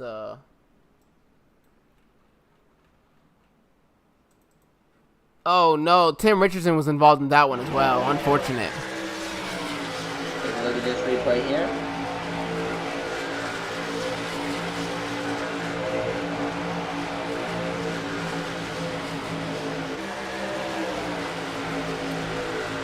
All right, we're going to slow this down. We are 4 wide. Chris Barker, Chad Hawkins. I think that's the 00 of Shu. Yep. That's where it is right there. The contact between Hawkins and Shu.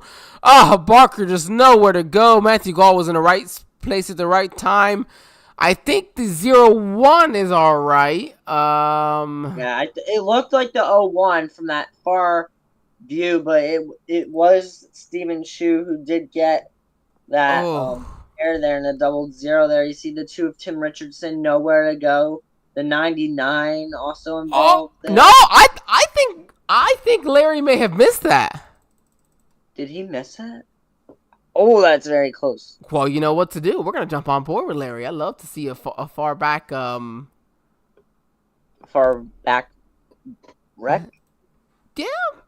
You know what? I may have had a better term in my head, and then it just kind of went away. So, all right. Oh wow. Whoa, whoa, whoa, whoa, whoa. Oh! An applause to Larry.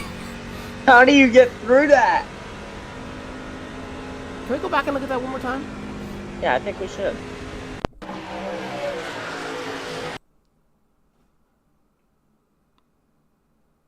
Here we go, exiting turn 4. Alright, we're gonna jump back on board now. And you can see just the pure chaos in front of him. See the 00 coming down track. There's the 2 of Tim Richardson. Say hello to Tim, because there he is. Oh. And say hello to Steven Shu, because you're looking right at him right there. I can't believe it. How do you get through that? Sorry, everybody, for my field of view. I know it's probably atrocious to most, but you know what? I used a calculator. That's what it said to do. So, it's honestly helped a ton. It really has. I think I have improved my quality of craft. At least my consistency, per se, has been a little bit better. Well, all right. Hold on just a moment. Let's see. 17 to go at the moment. I just got to give credit to Larry Fairman. What an unbelievable save. Or an unbelievable job of getting through that wreck.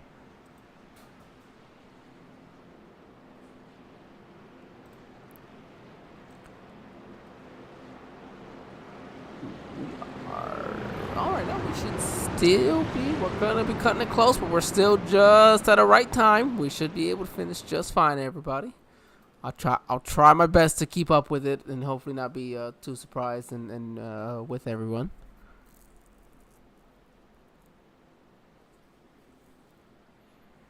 So at this point, what do you plan, Daniel? You're not sure how the time is gonna work. Are you guys have enough time to finish all of the laps? Does that mean it's go time now?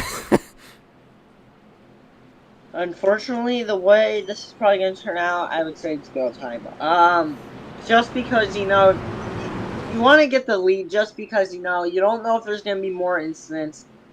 Yeah, you're going to use your tires up, but it's worth it because, unfortunately, I do believe there will be at least 1 or 2 more cautions before this whole thing is over with. But I would try to get the lead as soon as possible here. That 29, once he gets in that restart zone, he is going to put that foot to the pedal because he wants to hold off that lead. Into the Geico restart zone. Here we go with 16 laps remaining from Michigan.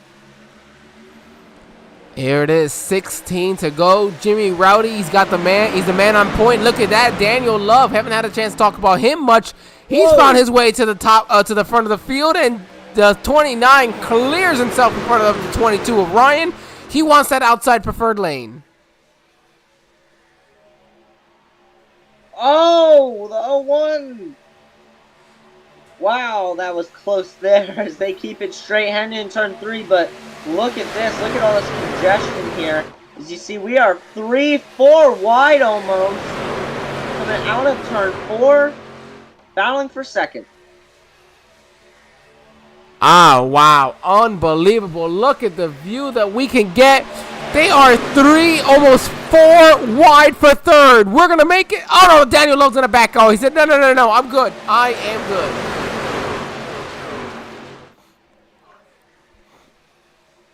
See more drivers there trying to file out. Trying not to get into each other. You see the 78 Mac Ball battling for the lead here. Trying to take first place away from the 29 of Rowdy, which he does. He's going to be clear of the 29. Unbelievable. That's a power move right there from that number 78 truck of Matthew Gall to just go out there and take the lead. Now it's going to be a battle for third and fourth on back. There's the 66 of Jason Kinney. Made his way back up here in the top 10, battling side by side with the 01.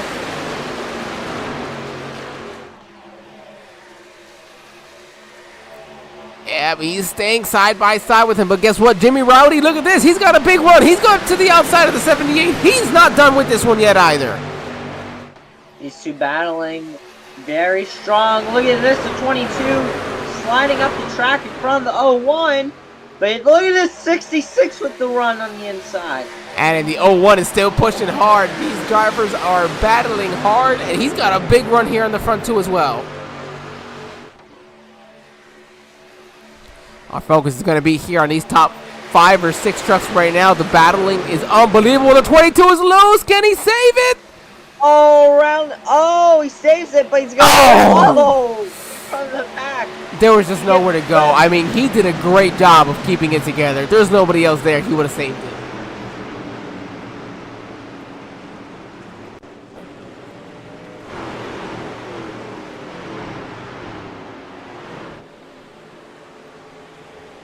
Alrighty, well, this is going to count down here a few more laps for us. We're going to start with under 10 laps to go here at Michigan. Well, if he's going to want that win, Andrew, he's got some work ahead of him to do to get past Matthew Gall, because Matthew passed him, and he passed him with authority there to make sure that he was going to try to take this win. But hey, like I said, we're going to have probably about 9 or 10 laps to go when we go green flag racing here, and even probably less than that depending on how the timing is going to look like.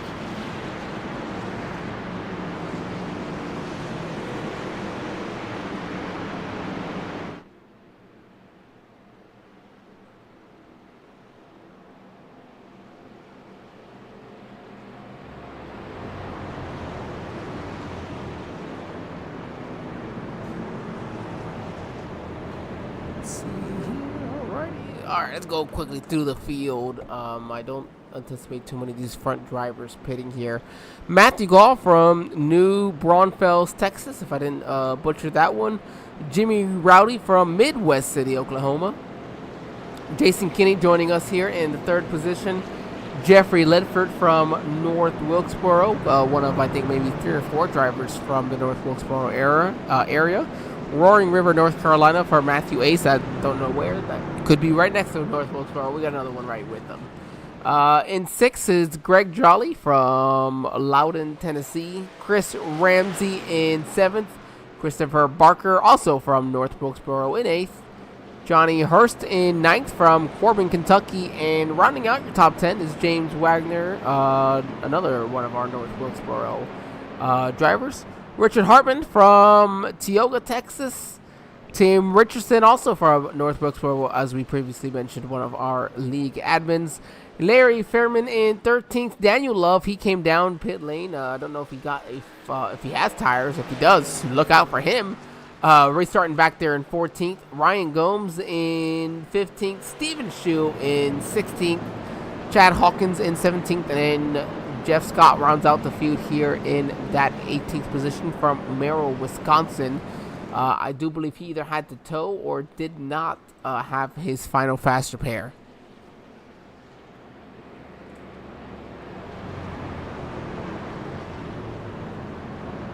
Trucks making their way out of turn 4 here. When they cross the line, we're going to have 10 laps to go with the 78 leading.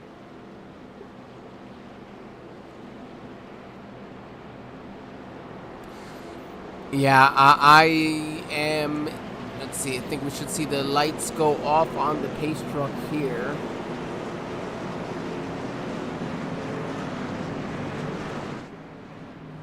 Yep, they're going to get lined up side by side. We're going to have 9 laps to go, about what I predicted here. Timing-wise, it's going to be close. It really is going to be close. It's going to be very close.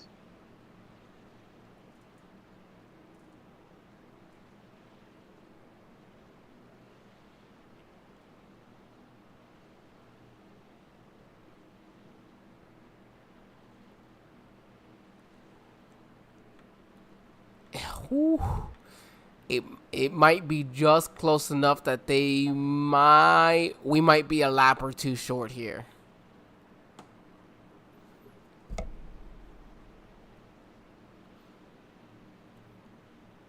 That's what makes it so much better. When you now forget about racing against the lap count. You got a time now.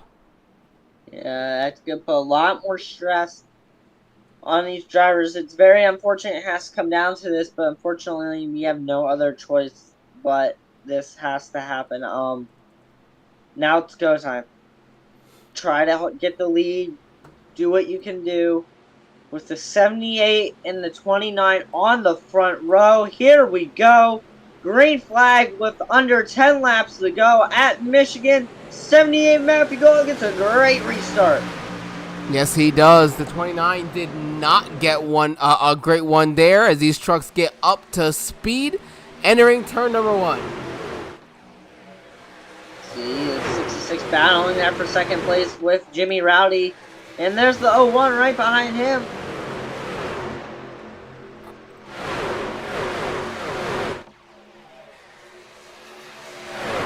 Got a nice battle for the lead as they go here into turn number 3. Jason Kinney gonna make it. Wants to make it through wide, but here comes Ledford. But here comes Rowdy to the inside. He saw Matthew Gall take the lead that way. He said, I want to take the lead that way. 8 laps to go. Watch this 01 and 66. They're going to get a run as well. Where will they go? It is clearly 4 drivers all for one position here. As you see, the 01 all over to 78 there. He's going to have to go high. He's not. He has to. He wants to. He wants to get to that right rear quarter panel, the number 78. The 78 is going to be smart and block it. But what that does is that allows the 29 to run the line that he wants without being pinched and carry the momentum that he wants to be able to stay alongside with the 78. And I guarantee you we'd be 4 wide for the lead if there was a last lap. Oh, the 66 slips up. Here comes the 29 to clear himself in front of the 78. Look at the 46, our pulsar, Christopher Barker there, pushing that 66 from the inside lane. He's made his way back up to the front. Matthew Ace has made his way, and Christopher Barker just put down his fastest lap of the day, 39.87. He is a man on a mission, your pulsator is. Top 8 pulling away from the pack here. Look who's in second place. 96 of Matthew Ace now on the bumper of the 29 of Jimmy Rowdy. Jimmy probably feeling a lot of pressure there. You see him slip a little bit. 78 goes around. Oh, 1 collected. Oh, the 13 as well. 13.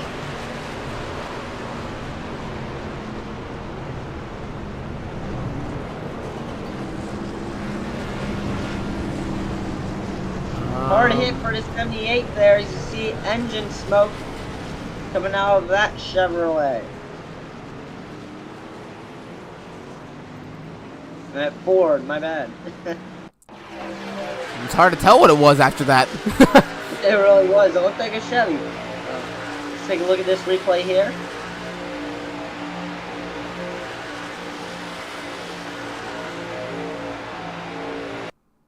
All right, we'll slow it down.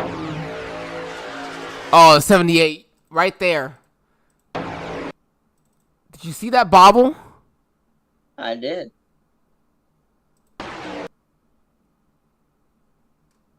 Now you're gonna see it right when he actually gets on top of the seam. Look at how the truck almost got a little bit upset right after he got off the seam there. Right there. Yeah. And there's nothing you can do there. Nothing you can do for any one of those two drivers. Did the 60... Oh, the 66 got right reared again. He cannot catch a break. Yeah. 466 just getting involved here, but look at it. 13 come plowing in here. Oh, hold on. No, you are right. 13 did come flying through there. I wanted to see that part. We should do an onboard if we can.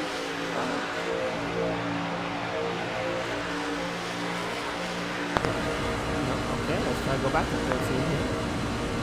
Riding along the 13 of Chris Ramsey going out of turn 4. Look at this.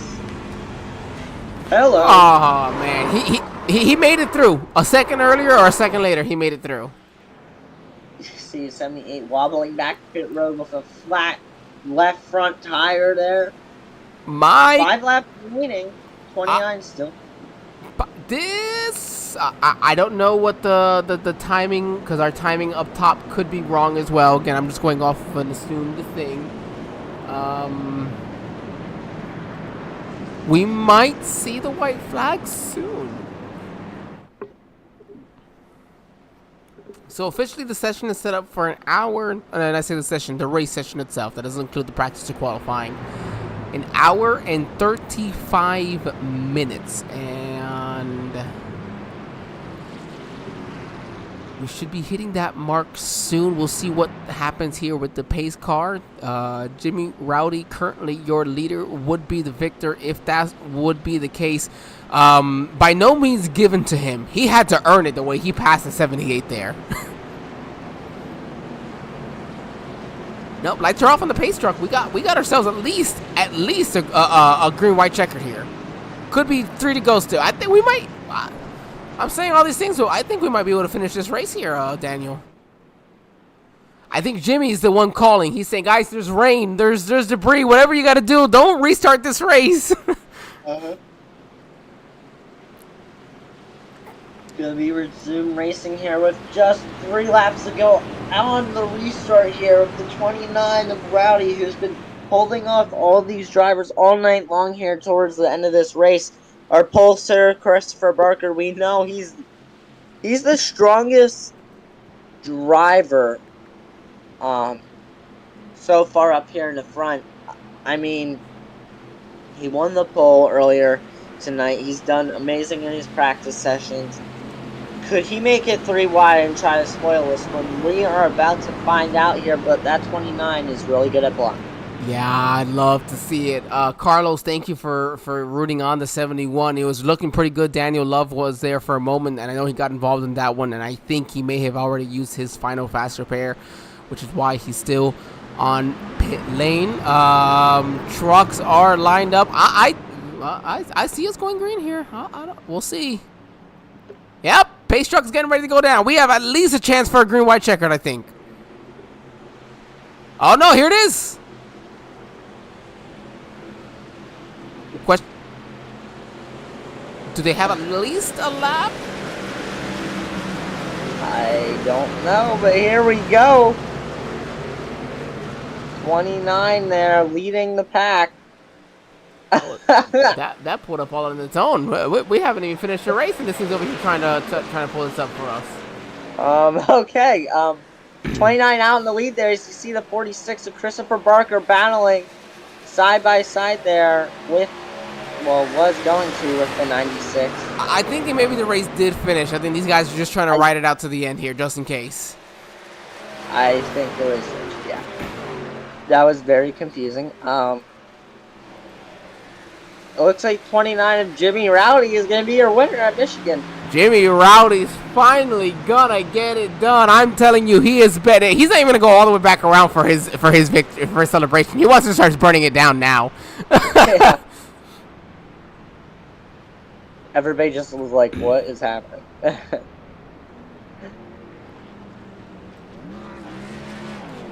Jimmy Rowdy, this is Angel and Daniel here in the SRM broadcast booth. Have you got us? Yes, I do.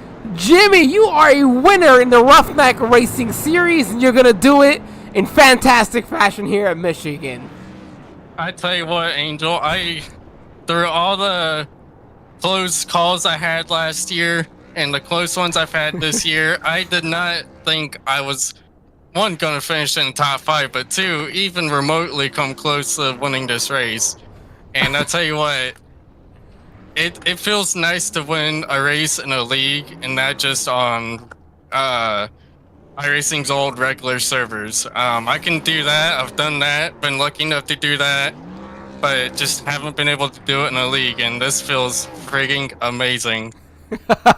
It is something special. No, I agree. I agree so much, Jimmy. A league win sits a lot higher in the mantle than what some of the official wins do. But hey, you're gonna do it at a track like Michigan. This is tough. You really got to earn your way. And the way you took the lead from Matthew Gall, did you learn something from him? The way he took the lead from you and just used it right back for him? Were you just waiting to make it happen? Walk us through what was going on through your head over the final couple laps. So I noticed what he did, but I also was running my buddy and fellow teammate Matthew Ace's line. We dive it down into one and then bring it up to the wall, or just naturally come up to the wall, and just hold it there. And if you keep it off the wall, you should get a good run. And I think the lap that he took it from me, I stayed, I think, a little bit higher. And I seen he drove underneath me, so I waited a couple more laps and did the line I was doing and was able to drive right on by him. Yeah, you did. And that's what we were watching. It was just like, wow, unbelievable what you're able to do with that. And Jimmy, I have to say, of course, you got quite a few people rooting you on. Andrew in chat saying congratulations. He said, let's go. He says he feels like a Pratt doubter right now. You have Kick-Ass Duke as well, always rooting you on. So want to make sure that you knew that they're rooting you on still in the chat, and honestly throughout the entire race. I appreciate it, Angel. Yeah, Andrew is, of course, one of the guys that runs the league. He's also a team guy, and he won, 3 or 4 races or 5 races last year, and I came close a few times. My teammate Dougie came close. So it was nice to be able to get a team win for the team finally. Absolutely, man. Congratulations. Great job on that. I'm sure you have some people and your sponsors you'd like to thank before we let you go celebrate this first league win. Yes, I want to thank James Wagner's Welding for sponsoring the league and sponsoring all the races. Appreciate it, man. It is frigging amazing. I appreciate you guys up at Sim Racing. Y'all do an amazing job on every broadcast I watch of y'all. It's frigging phenomenal. I want to thank my brother, my sister-in-law, my little nephews, Adam. That's Kick-Ass Duke. Adam, thanks, man. Thanks, man, for tuning in. All my teammates, all the Roughneck guys, thank you guys so much. Y'all keep my head high. Y'all keep me motivated and keep pushing me to get better. Same with you, Adam. All you guys, I appreciate it. And yeah, that's all I gotta thank. That's all who I gotta thank. Hey, man, that's a grand list. Midwest City, Oklahoma's Jimmy Rowdy takes home the victory tonight. Congratulations again, buddy. Like we said, we're going to have 3 drivers very grateful tonight, and I know we got one who'll be very grateful tomorrow at the dinner table. Alrighty. I appreciate it, Angel. Again, thanks, everyone. And, yeah, everyone have a good night. Yeah, we'll see you. Congratulations, buddy. We'll see you next week. See you next week, man. Oh man, absolutely, Daniel. That's what I love. You love the happiness, the joy that you hear from these drivers from a victory. It is, and you see some of these drivers did struggle throughout this race, going over those bumps, getting loose into the turns, coming out of the turns, especially in turn 2. I'm very unfortunate for the 38 of Jeff Scott. He's been involved in multiple incidents tonight, but I expect him to be pretty good at other tracks coming up. Yes, we do. We'll go ahead and bring up our runner-up here for tonight, Matthew Ace, in that number 96 Ford F-150. Just one spot short tonight, Matthew. We just needed those extra couple laps, did you? Oh, man, I was on a rail tonight. This Ford F-150, James Wagner's Welding Ford F-150, man, she was on a rail tonight. One more lap. I mean, I was going for it right there when that last caution come out. Another turn, I think I would have had it. I was up front all night, and I was testing a few things. I was just playing my cards. Yeah, we did mention it. You just kind of not even just running top 5. You really ran top 3 almost the entire night, and definitely a second place finish. I know you really wanted that first. Andrew rooting you on big time here in the chat, saying congratulations here on the second place finish. Of course, a good finish for the Roughneck Racing team. Yeah. Matthew, forget about tonight. Nothing more you could have done. A teammate's in victory lane. You finished 1-2. You know you got to be happy with it. What do we do moving on for next week as we head on to Dover? Now, Dover's a tough track. We've had a lot of tracks that can fit wheelhouses and maybe fit others, but Dover's an animal of its own, Matthew. What do you got to do, and is Dover a track you feel like you can come home with that victory? I do, but Dover's going to take a lot of patience. You've got to conserve and have the right strategy and just don't overdrive the car at Dover. Overdriving the car can get you into some big trouble at Dover. But as long as you're patient, work good with your team, I think this Roughneck team, we're strong. We got a good backing with James Wagner's Welding. But like you said tonight, I mean, can't be sad at a second place finish. Teammates, all teammates run good tonight, and I can't wait to party in victory lane tonight with them. Hey, there you go. Well, we'll get ready to let you go out there and party with them. Have a couple of beers to celebrate, but go ahead. Thank you. Any other sponsors and friends and families you guys have, and to let you celebrate. Yeah, just we can't wait for Andy to come back. We do miss you, brother. Thank you for rooting us on out there tonight, and I do want to give a special shout out to James Wagner's Welding for what he does, and I can't wait to celebrate with a beer with him. Hey, there you go, Matthew. Thank you very much. We appreciate it. See you next week at Dover. Personally, one of my favorite tracks here as well. I keep saying it, but you had a good schedule for the year. I told that to Tim. I said, man, that's a mighty fine schedule. I would have personally raced this schedule. It's a good one. Yes, this Roughneck team, we're coming together. We got some momentum moving forward to the second half of the season. So we're looking up. Good things gonna come. Great to hear, Matthew. Well, congratulations again. Have a happy Thanksgiving, and we do look forward to seeing you next week. Yeah, and happy Thanksgiving to everybody. Thank you. Thank you, guys. That was our second place finisher. Daniel, go ahead. I know we'll go ahead and talk to our pole sitter and third place finisher tonight. Hello, Chris. Is Daniel and Angel in the booth? You got a copy? Yep. What's up, guys? Well, you started out front on pole here at Michigan, led a few laps, were battling very hard in the opening laps here tonight. What were your expectations coming into tonight's race? It's bittersweet, man. I'll take the third place. I was really looking forward to this track, and I put in a ton of practice, and then when they decided to turn it down to 95%, I just felt like it ruined the race, honestly. It just turned it into a drafting fest. And how was the car handling, and what do you think you could have done to possibly get that one tonight? If I had a teammate up there to maybe help me push, like you said at the beginning of the race there, a lot of the guys had other guys push them around the outside. I just kind of got hung out down there on the inside. So I don't know if I could have made it up front, to be honest, without some help. All right. And do you have anybody you would like to thank? Yeah, absolutely. The guys at Roughneck, they're doing a great job. It's tough running a league. I know it is. Guys over at Foothills, Steven and Jeff. Thank y'all. Y'all do an awesome job. And I guess that's it. All right. Well, thank you, Chris, and we'll see you next week at Dover. All right. Thanks, guys.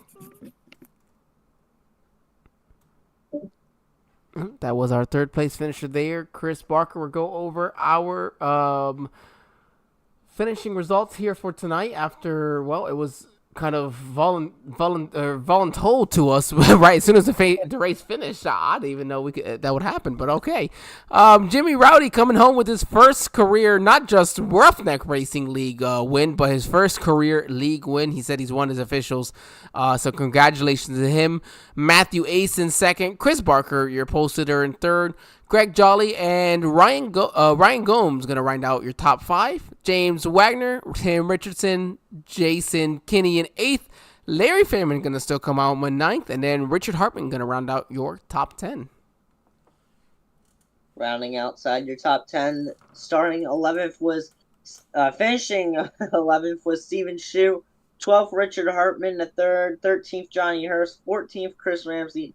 15th, Chad Hawkins. 16th, Daniel Love. 17th, Matthew Gull. And rounding out last places in 18th place is Jeff Scott. Well, what fantastic action we got here tonight on the Sim Racing Network, courtesy of the drivers of the Roughneck Racing Series. We've had such great racing all season long. I am extremely excited for Dover. I mentioned it's one of my personal favorites. It's a track that, oh man, I just love to go there. We had the officials there last week. I hope some of these drivers got a chance to get in and maybe get some extra of that in-race practice. From myself, Angel Santiago, my broadcast partner here, Daniel Paulus, and everyone from the Sim Racing Media Network, we hope you all have a great rest of your evening. Have a very happy, safe Thanksgiving. I hope everybody can fill up very well. Even if you don't have much to be thankful or grateful for, it is always grateful to be happy, healthy, and alive. Have a great evening, everybody. Happy Thanksgiving again from all of us here on the Sim Racing Media Network and Roughneck Racing Series. Have a great night.